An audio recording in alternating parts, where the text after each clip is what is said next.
You're still watching Signature Morning on Signature TV. Now, the recent directive from the Federal Capital Territory Administration banning certain categories of staff from bringing or using mobile phones inside key government offices has ignited a lot of conversation, particularly as it comes shortly after a viral video involving the FCT minister and a naval officer.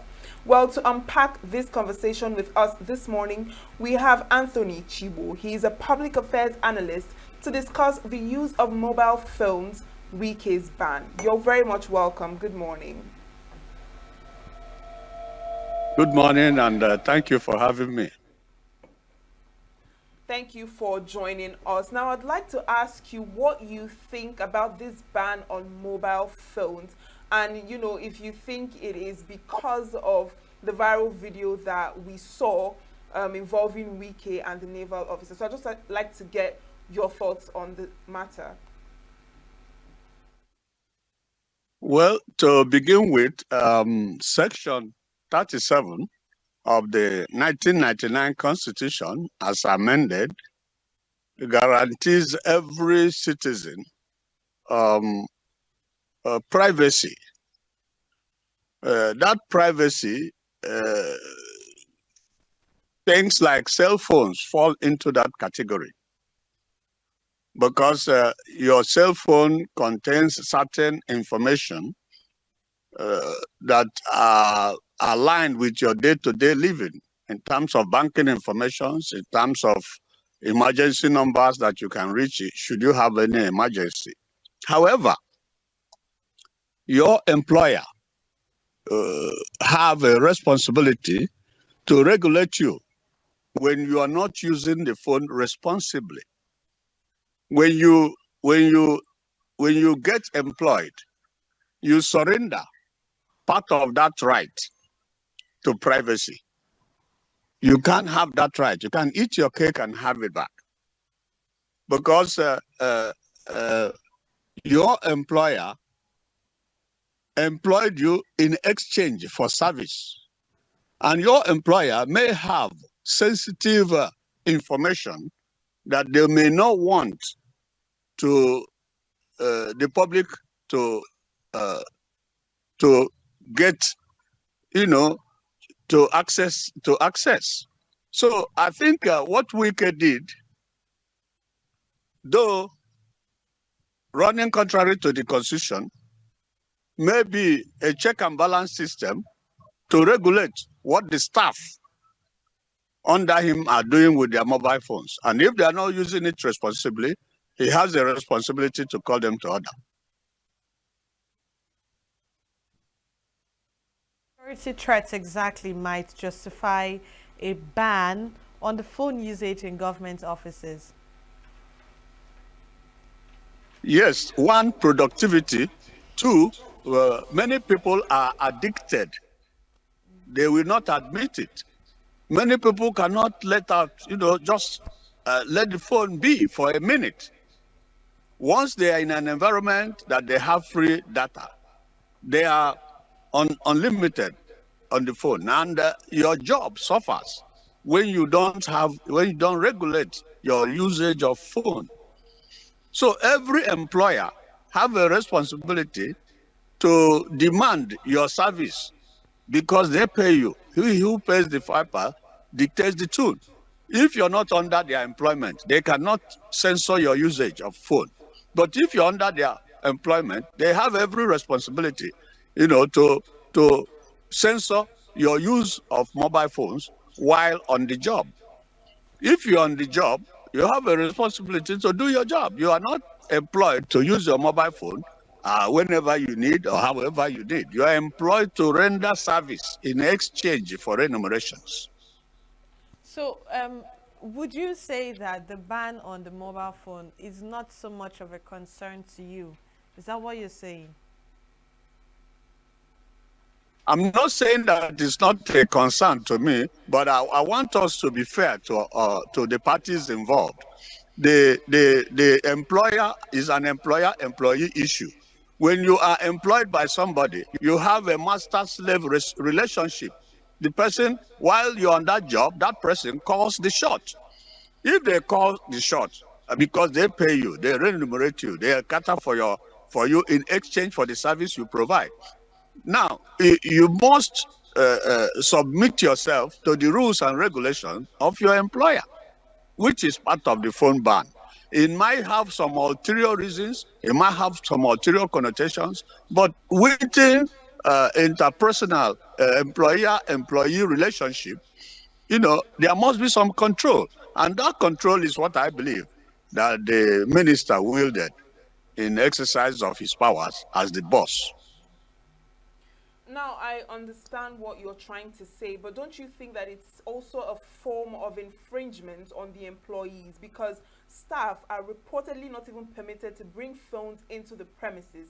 And earlier on, you mentioned that the phone, has some things like emergency contacts and rights to some personal information in these phones that may or may not be needed even during working hours. So how do you see all of this playing out? Don't you think there should be explicit exceptions to this phone ban?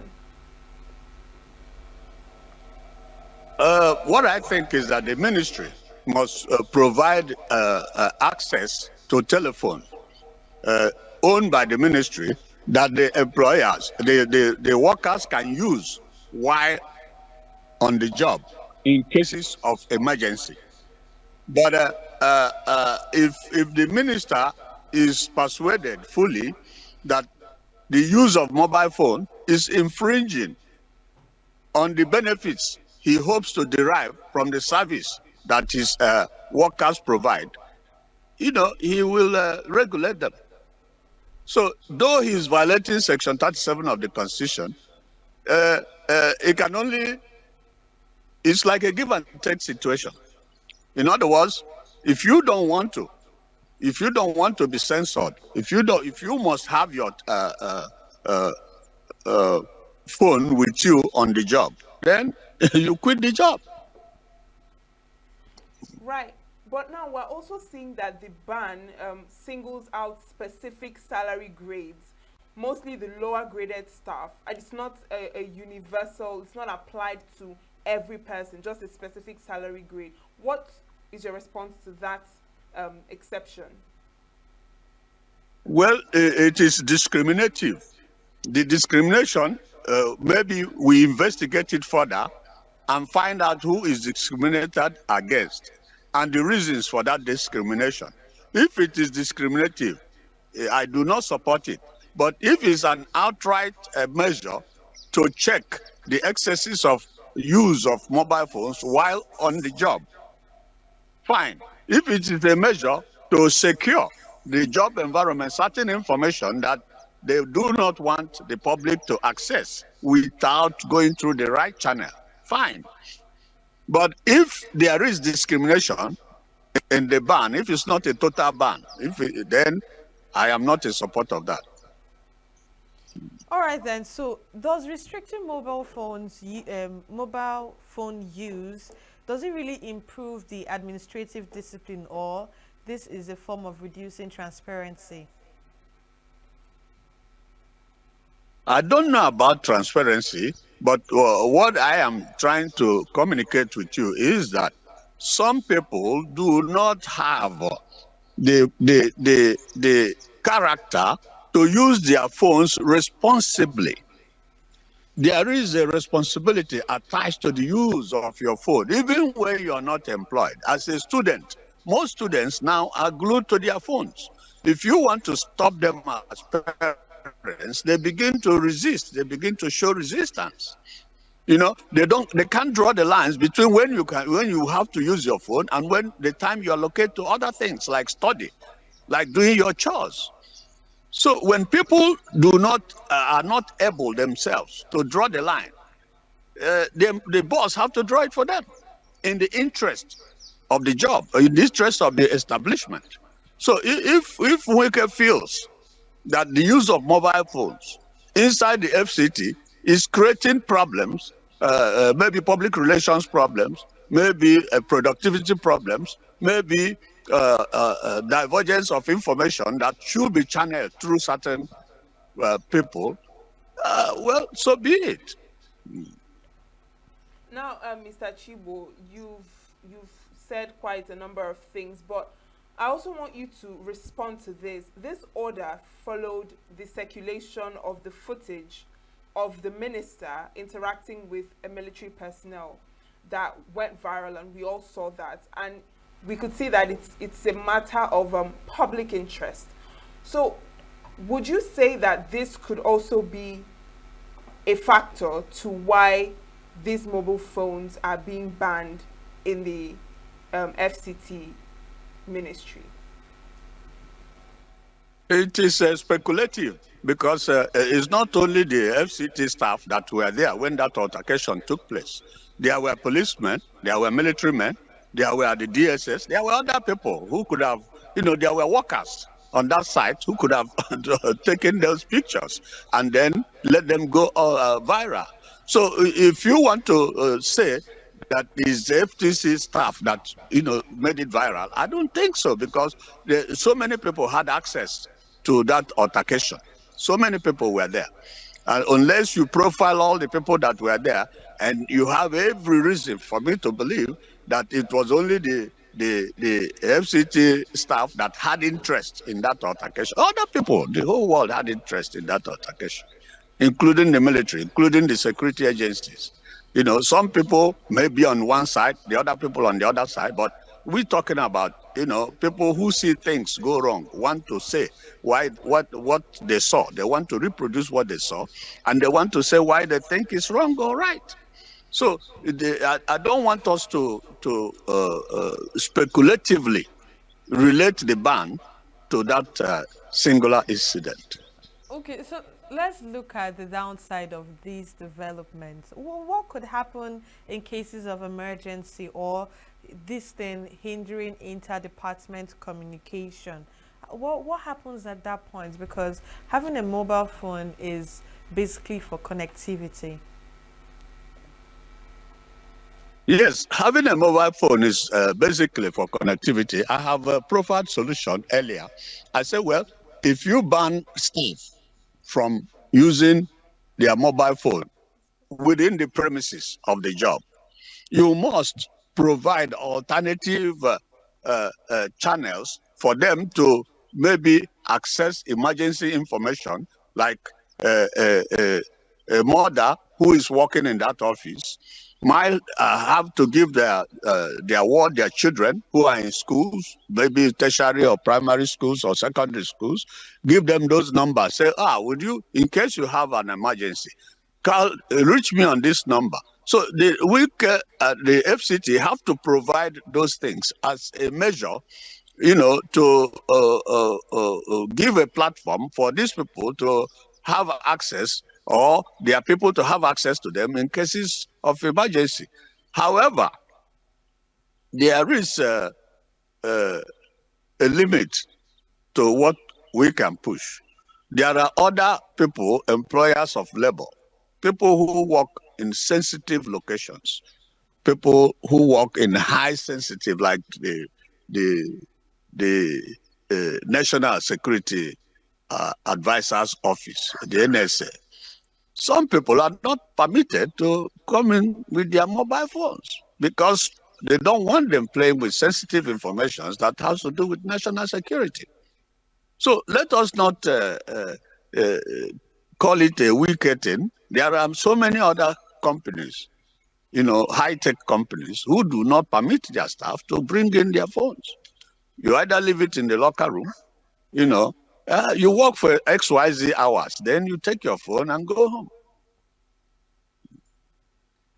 But now, in an era where we see that mobile phones we see that viral videos actually often originate from phones and social media, and we find that sometimes these videos are used as both a form of evidence and even to out some of the happenings in the political space, or also be a form of embarrassment for officials. It's been used in different occasions.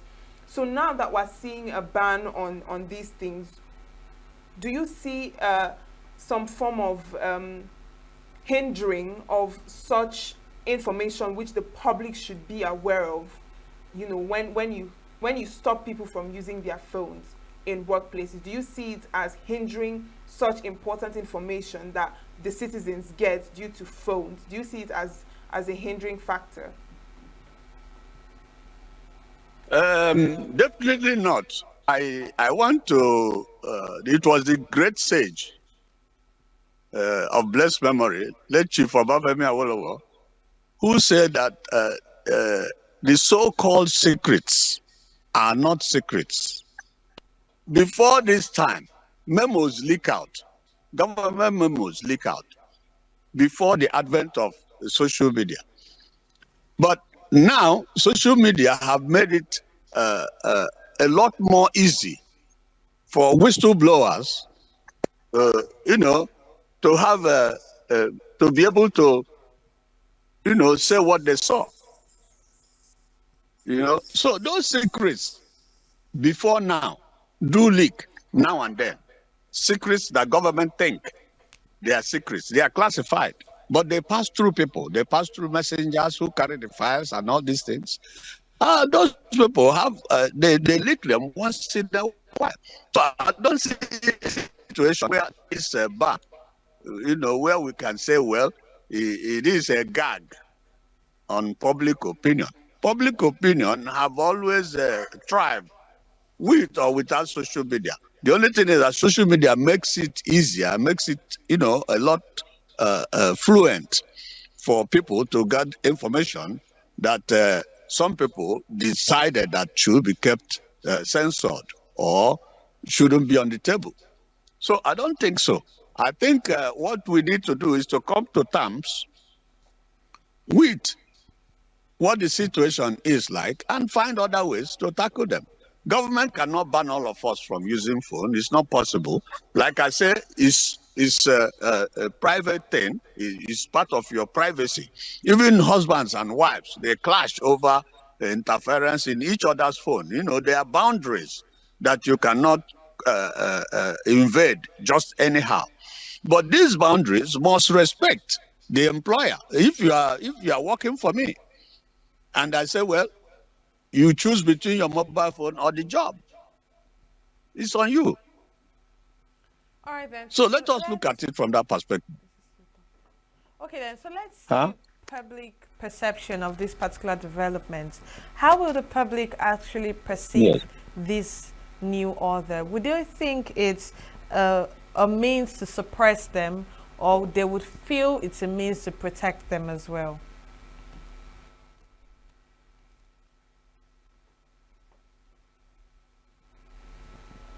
It is comme ci, comme ça. One, we'll be concerned about management, information management in every department that they are in.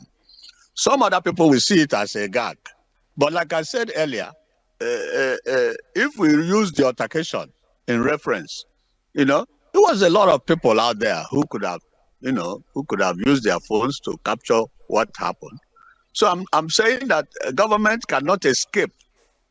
There's no way. That's why I said this, I would say the so-called secrets are no secrets.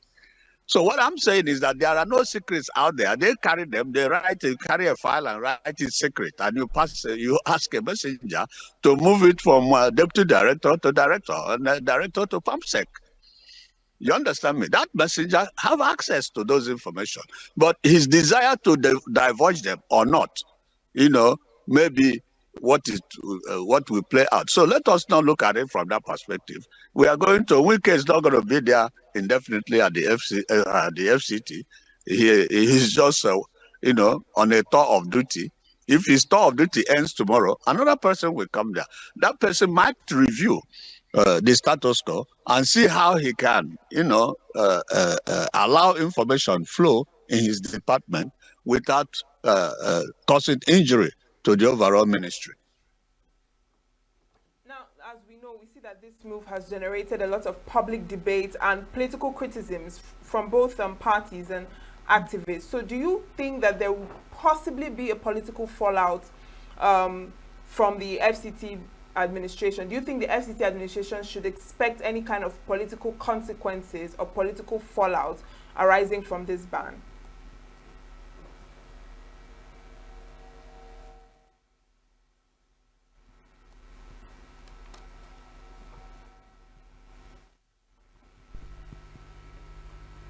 Can you hear me? If political, I don't think from the ban.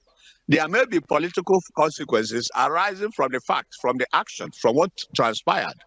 There might be political consequences. But from the ban of the phone, since you say that some category of staff were targeted for that ban, what of the other category that were not targeted? Are they not hungry to see something and say something? Everybody wants to see something and say what they saw. They don't want to be gagged from saying what they saw. So I think these are it's just a measure that somebody thinks will help in information management in the ministry. It's not the same way in other ministries, and it will never be the same way. All right, then. Let's look at how might this ban also affect civil servants' productivity and morale. Well, some civil servants will not like it, but in terms of productivity, it will give them time to work.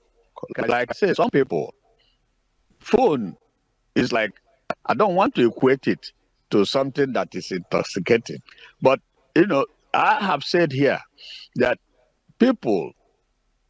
most people do not use phones responsibly.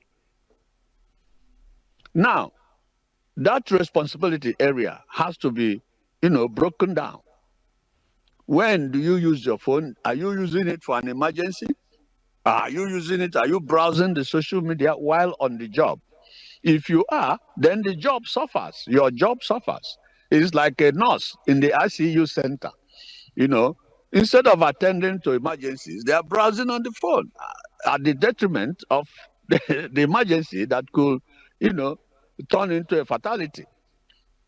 So I think regulation here does not mean that, hey, it's all over. What it means is that we all of us must learn somehow, somewhere, to be able to manage the use of social media, the use of our mobile phones, so that we can benefit from it and society can equally benefit from it. But a situation where we are glued to our phones, if you go to the airport, for instance, you stand in any airport, in any waiting room in the airport, what you see is, people are just glued to their phones. Human beings are losing touch with each other. No banters, nothing. Everybody is glued to their phone. And you look at them and say, look, these people are going phone crazy without knowing it. So I don't see any consequences. Then would you recommend, apart from banning phones completely, that both protect sensitive information and still respect staff rights? Well, what I would suggest is there are rules. If you work in a sensitive area and you are required not to bring in your phone, you should take it as part of your job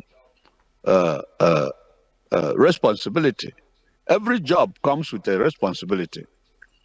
It's like the police that have rules when a female police officer should marry or not marry.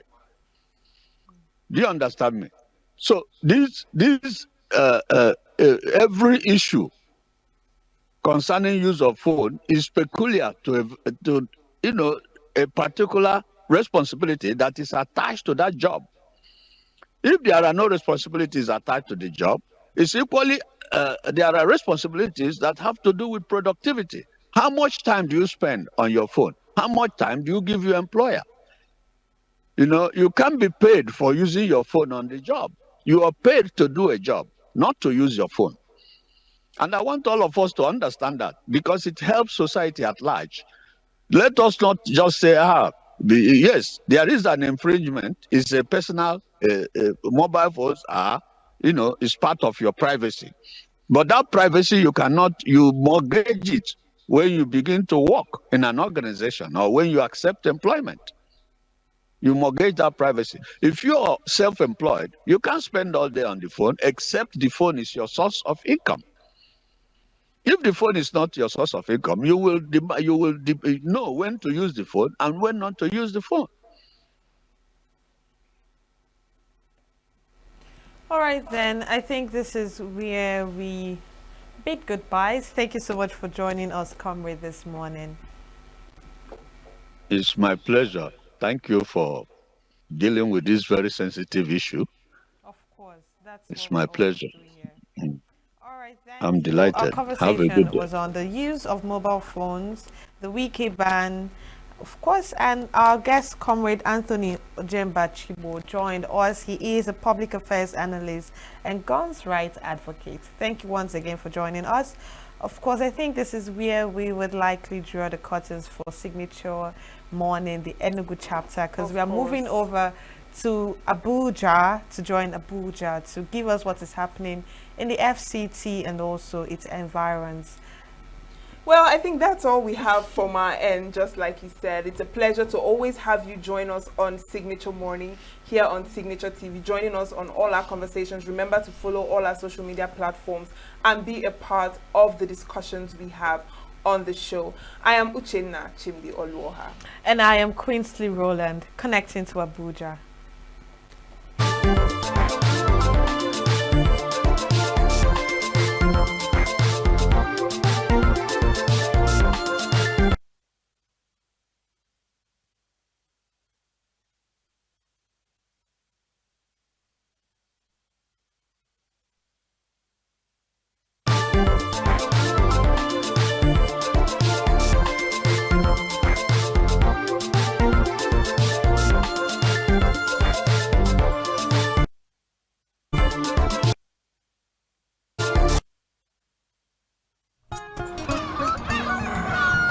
New every morning on Signature TV, we open the day for you with needed energy, information, and required vibes to shape your day. From sizzling snippets of stories in various areas of life to intriguing conversations with net worth guests. When you have people who have no track record becoming your leaders, you have a problem. There is no outstanding gratuity when Obi took over from me. I left in all the accounts of Anambra State 13.8 billion for him. Your day cannot be complete without Signature Morning on weekdays and Signature New Day on weekends. There is no better way to start your day except Signature Morning and Signature New Day every day on Signature TV.